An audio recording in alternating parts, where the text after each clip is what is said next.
The work at Green Tropics in western Belize has been proceeding on schedule, but in mid-March, the company came under fire from farmers in Valley of Peace. Those farmers claimed that Green Tropics sprayed a herbicide which killed their crops. In order for us to start preparing land for plants, we have to prepare the land, of course, by clearing it, by putting in the necessary roads, as I said. And in so doing, we started off by doing some aerial spraying. The protocol is that we test the wind speed, the wind direction, we know the exact flight path, the height of the plane, all those things we study before doing any of those types of spraying. The area that we sprayed, as you saw, there is a buffer in between, and in flying over the area you realize that the buffer is pretty much intact, and it's when you see the area where we sprayed, then you see the difference. For visual context, the brown dry area is what was sprayed by Green Tropics. Right next to that is what is called the buffer zone, the straight line between the dry areas and dark green vegetation. And next to that are the clearly visible plots of damaged crops. If it was a situation where Roundup had actually hit those fields, everything by now would have been brown as our fields. And the buffer, as I said, is pretty much intact.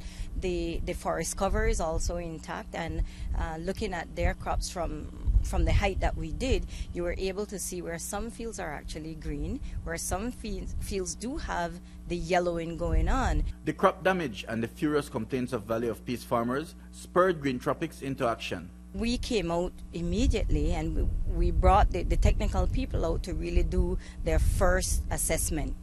We collected samples and we sent them to 2 independent labs, one in Spain, one in Guatemala. We've gotten back the results from the one in Guatemala already, and as I indicated that I would have been talking to you guys once we were certain as to what was going on.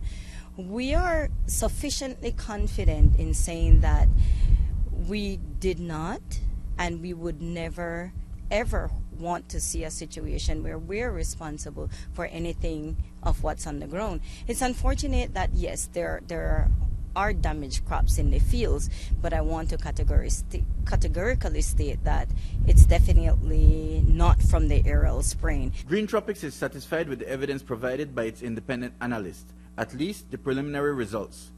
Burke says it's an infection and not herbicide. The Ministry of Agriculture is being a little more circumspect. Our preliminary results are that the fields are infected. They weren't infected by, or affected I should say, by the spray of Roundup, but there is a virus in those fields, and our preliminary report are definitely suggesting exactly what that is.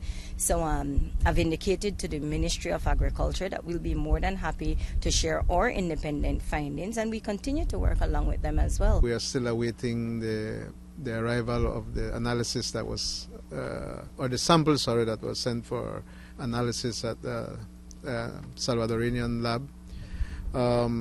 We are awaiting that to determine the final assessment that we would have done. But as mentioned before, we have done comparative leaf photographic comparisons, and they resemble those of the damage done by the chemical Roundup, chemical named glyphosate.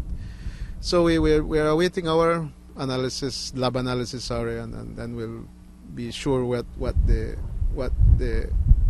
damage was done from either herbicide or whatever other thing that might have been there. As to Green Tropics' assertion that if Roundup was the problem, the damage wouldn't have been confined to those very small plots of farmland, Harrison isn't accepting that lock, stock, and barrel, at least not just yet. I wouldn't be able to say that. We do know that in fact aerial spraying was done on over that area. I wouldn't be able to say that the winds, what type of winds were there, what was the direction of the winds, how high the aircraft flew that day. So we make our assessment based on what we have on hand. Otherwise, we would have to rely on other expertise to make that kind of determination that in fact it was or not from as a result of the area spraying. Those results should be in by Friday. Harrison says that while he cannot provide an exact figure at this time, the damage was significant. Mike Rudon for News 5.